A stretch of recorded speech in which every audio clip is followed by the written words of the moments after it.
अब डॉक्टर हेमंत कुमार शाह, हमारे प्रिय हेमंत भाई, जो कि अर्थशास्त्री भी हैं और मुझे लगता है जितना बिजनेस को बेहतरीन तरीके से समझते हैं, बहुत कम लोग समझते हैं। हेमंत भाई, जी। बहुत सारी चीजें तो मैंने बता ही दी हैं अपने पृष्ठभूमि में, इंट्रोडक्शन के अंदर। कुछ चीजें अभी जोड़ दी गई हैं। मैं आपकी ऑब्जर्वेशन जानना चाहूंगा कि आखिरकार 94.5% के डेट में से हम निकल कैसे पाएंगे, और हर बढ़ते साल के साथ बढ़ता जाएगा। अभी 155 लाख करोड़ है, सिर्फ 4 साल के अंदर ये 255 लाख करोड़ हो जाएगा। मैंने फ्यूचर पिक्चर भी पेश कर दी है। शायद उस टाइम 60 से 70 पैसा हमारे रेवेन्यू का रीपेमेंट में चला जाएगा। हेमंत भाई, आपकी ऑब्जर्वेशंस। आपकी बात बिल्कुल सही है, इसमें कोई दो राय नहीं है, क्योंकि हर साल हम बहुत ज्यादा पैसे ऋण के हिसाब से ले रहे हैं, और जो हम इंटरेस्ट पेमेंट्स या प्रिंसिपल अमाउंट का पेमेंट्स कर रहे हैं वो इससे कम है। जैसे कि इसी साल मतलब 2022-23 में हमारा जो बोरोइंग्स है, हम जो ऋण लेने वाले हैं, वो 16,61,000 करोड़ रुपयों का है, और हम जो इंटरेस्ट पेमेंट करने वाले हैं वो 9,40,000 करोड़ रुपयों का है। इसका मतलब ये हो गया है कि करीब 80-85% ज्यादा जो लेते हैं वो ज्यादा है, 80 से 85% ज्यादा है जो हम चुकाते हैं। इसका मतलब यह है कि हर साल हमारा ऋण बढ़ रहा है। अब एक और बात मैं कहना चाहूंगा कि जो भी पैसा आता है, मतलब रुपया कहाँ से आता है और रुपया कहाँ से जाता है, इसका जो आंकड़ा मिलता है वो 2022-23 का आंकड़ा कुछ इस प्रकार है।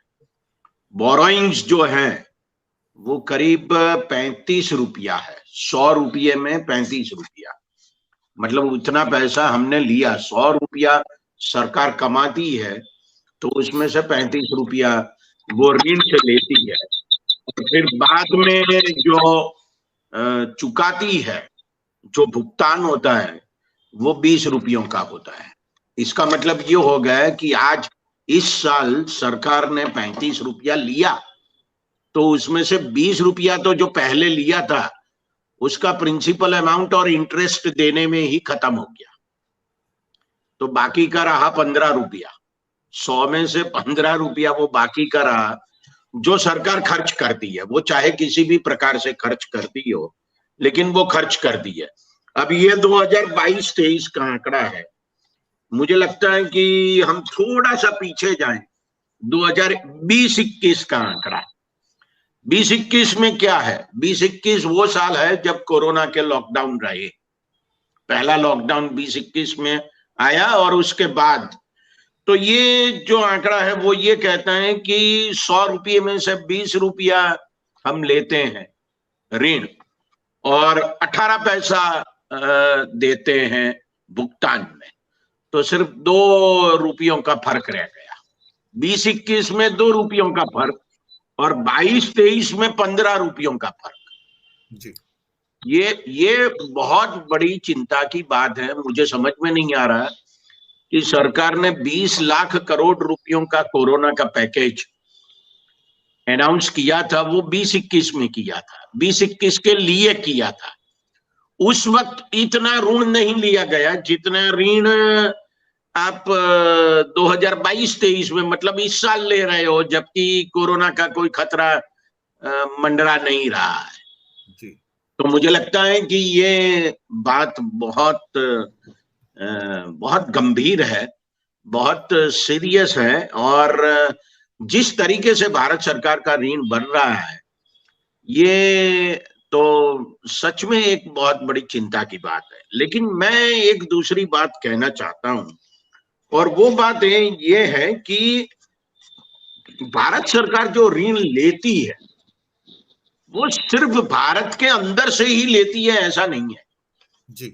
भारत सरकार IMF से ऋण लेती है, वर्ल्ड बैंक से ऋण लेती है, फिर वो कहीं और जगह से, सरकारों से, विदेशी सरकारों से ऋण लेती है।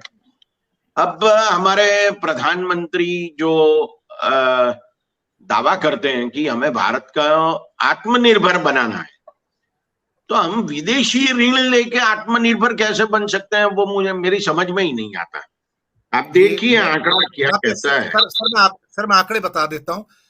आज की डेट में जो विदेशी ऋण के आंकड़े जो है 4,70,000 करोड़ के हैं, जो कि पहले सिर्फ 1,82,000 करोड़ के थे। 9 सालों में 1,82,000 करोड़ से बढ़कर वो 4,70,000 करोड़ पे आ गए। जी सर।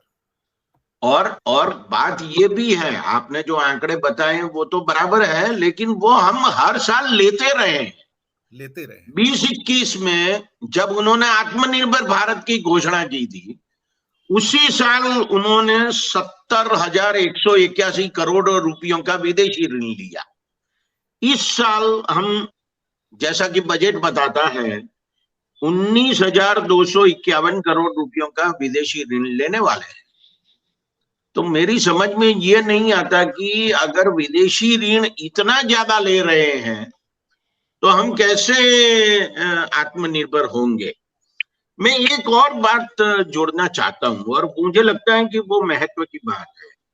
मैं ऐसा समझता हूं अर्थशास्त्र के विद्यार्थी होने के नाते कि हमारा जो इंटरनल डेट है, मतलब भारत सरकार जो भारत में से ही ऋण लेती है, इसकी ज्यादा चिंता करने की आवश्यकता नहीं है, क्योंकि वो प्राइवेट सोर्सेस में से पब्लिक सोर्सेस में रिसोर्स ट्रांसफर है। मान लो कि मैं 10,000 रुपया मैंने बैंक में रखा, तो कोई और उसमें से क्रेडिट लेगा और फिर उसका बाजार में खर्च होगा। अगर मैंने 10,000 रुपया किसान विकास पत्र में या एनएससी में सरकार को दिया, तो सरकार बाजार में खर्च करेगी।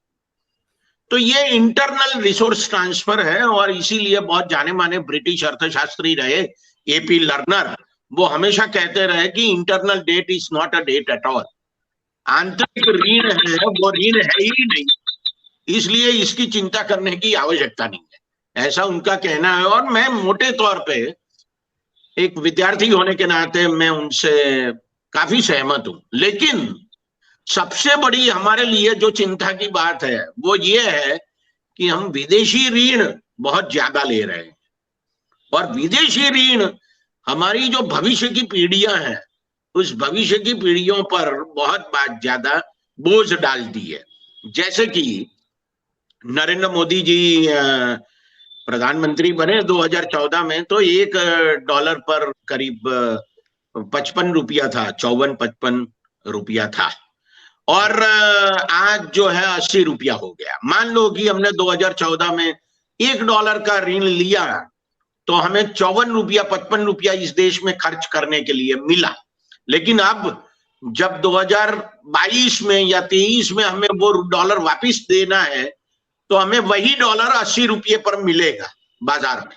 इसका मतलब क्या हुआ? इसका मतलब ये हो गया कि प्रिंसिपल अमाउंट में ही पैसा बढ़ गया, और ऋण पर जो ब्याज देना है, इंटरेस्ट देना है, और वो भी डॉलर में देना है, वो एक अलग बात है। तो इसीलिए हमारा जो ऋण है, वो भारत सरकार का हो या और ऋण हो, जो पूरे भारत का जो ऋण है, विदेशी ऋण, वो तो करीब 660 अरब डॉलर जितना हो गया है, बहुत ज्यादा हो गया है। लेकिन भारत सरकार का ऋण भी बहुत है।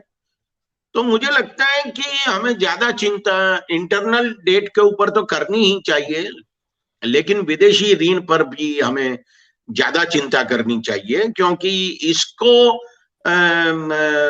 जो आने वाली पीढ़ियां हैं वो बहुत सालों तक इसका बोझ झेलती रहेगी, इसमें दो राय नहीं है।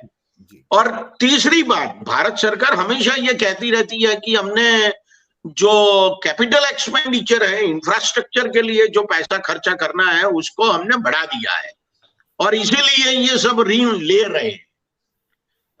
अंतिम 2 बजट प्रवचन आप निर्मला सीतारामन का पढ़े, सुने, तो आपको पता चलता है कि वो हमेशा ऐसा कहती रहती है कि हमने कैपिटल एक्सपेंडिचर बढ़ा दिया है।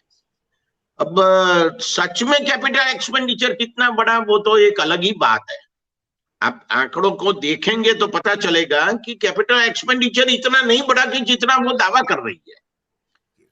तो सवाल इस बात का है कि इतना खर्चा किसके ऊपर हो रहा है जो इतना ऋण ले रहे हैं।